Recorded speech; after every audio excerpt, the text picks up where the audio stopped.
pinahayag ni Remulla, Boying, no? Dalawa pong Remulla, eh. At bakit po pumalag itong si Bongo? Sabi po ni Boying sa mga diskaya, may katwiran na po si Boying kung bakit tila hindi sa DOJ pa lang daw siya, parang hindi na po nagtatapat yung mga diskaya. Hindi po nila sinasabi yung lahat ng katotohanang alam nila. Ang tanong, tinatanong nyo ba? Bakit hindi nyo tanungin? Baka naman nasabi na ng mga diskaya yung alam nila, eh. Gusto nyo kasing marinig. O ano po pala yung gusto nilang marinig? Ngayon po, nireveal na ni Boying Remulla. Ito po ang sinabi ni Boying Remulla, no? I think they've been protecting Bongo. Pinoprotektahan daw po ng mga diskaya. Yun pala yung dialogue nila, yun pala yung kanilang ano. Matagal ko na kasing iniisip, eh. Ano kaya yung tell-all? Isa lang po, 'di ba? Isa lang yung sinasabi ni Tito Soto, ni Ping Lacson, ni Boying Remulla. Hindi nagsasabi, selective. Yan, pati wordings po pare-pareho. Selective lang yung sinasabi, hindi tell-all, no? So may pinoprotektahan yung mga diskaya. Only to find out no, nung sinabi na ng diskaya, nanawa na po yung diskaya, eh. Sinabi ng diskaya na tama na yan, hindi na kami makikipagtulungan sa ICI. Ngayon, si Boy Tokis dumakdak. Ano yung sabi ni Boy Tokis? Ano na nga yung sinabi niya? Yung, sa sobrang kadaldalan mo, Boy Tokis, wala na ako natandaan sa mga sinabi mo, eh. Ang sabi niya sa mga diskaya,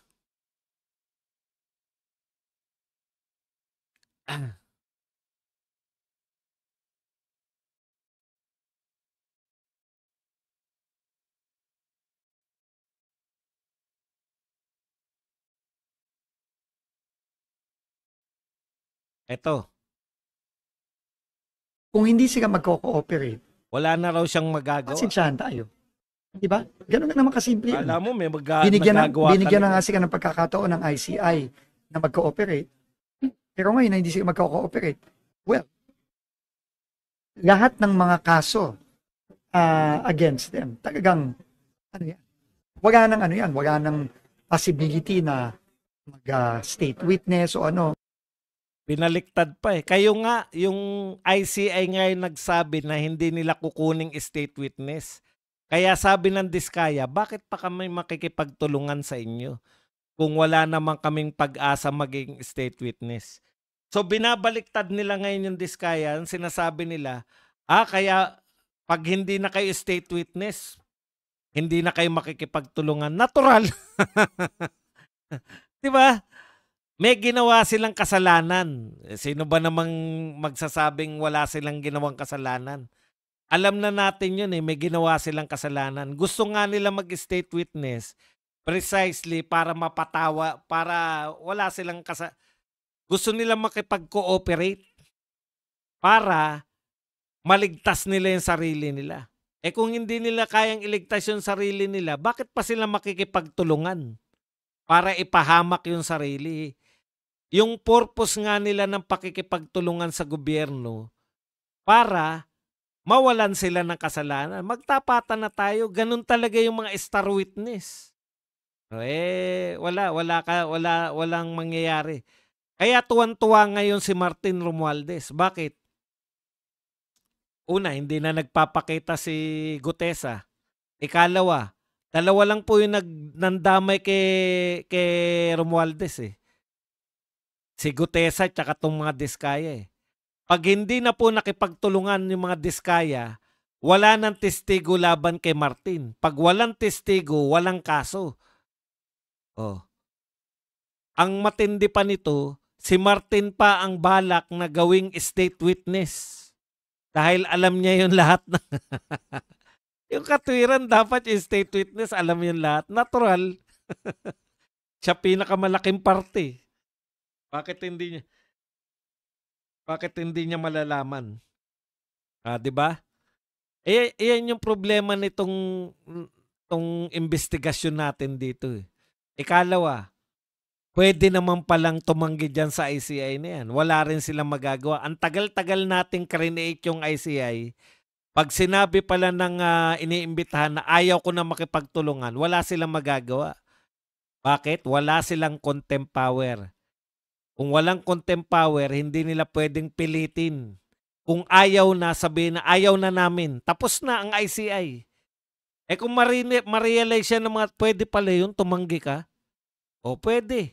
Bakit pa tayo nagtayo ng ICI in the first place kung puwede palang tanggihan? Samantalang ang Blue Ribbon Committee, hindi ka puwedeng tumanggi. 'Pag tumanggi ka, bibigyan ka ng subpoena, tapos show cause order, tapos contempt, warrant of arrest na.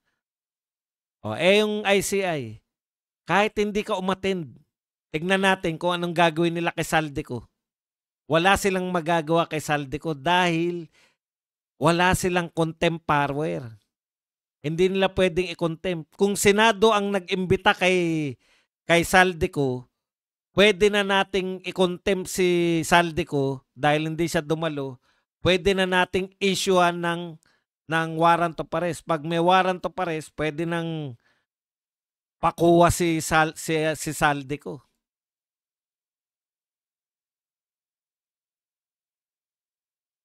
Okay.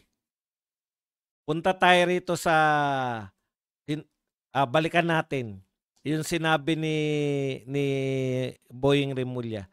Ayon kay Remulla, pinoprotektahan daw ng Diskaya si Bongo. Ang tanong natin, bakit suspect ba si Bongo?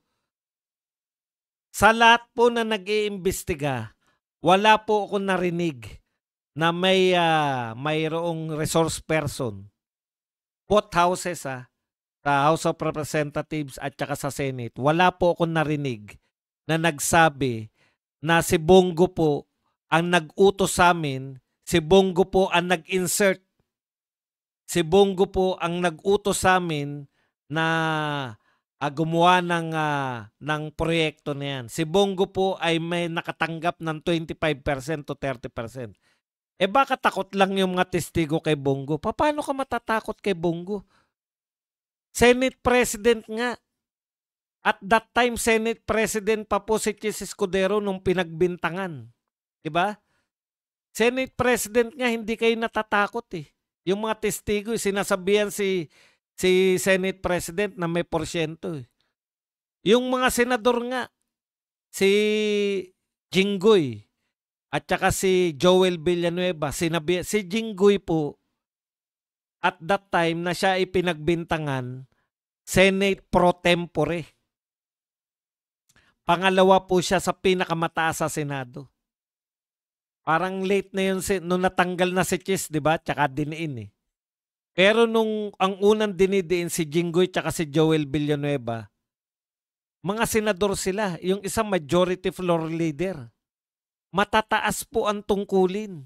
Mas mataas po ang tungkulin nila kaysa kay Bongo. Oh. Pero may tumistigo laban kay Jinggoy, may tumistigo laban kay Villanueva. Walang tumitistigo laban kay Bongo. Paano nyo sinasabi na pinoprotektahan ng Diskaya si Bongo?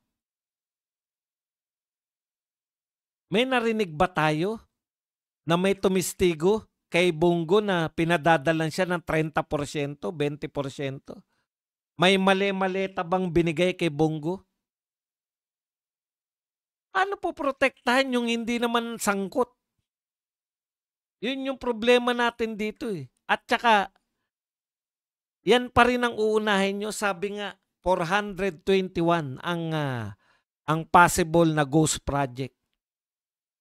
Pero uunahin nyo pa rin imbestigahan yung ugnayan ng mga Diskaya kay Bongo. Ang tanong, ano ba yung CLTG ba?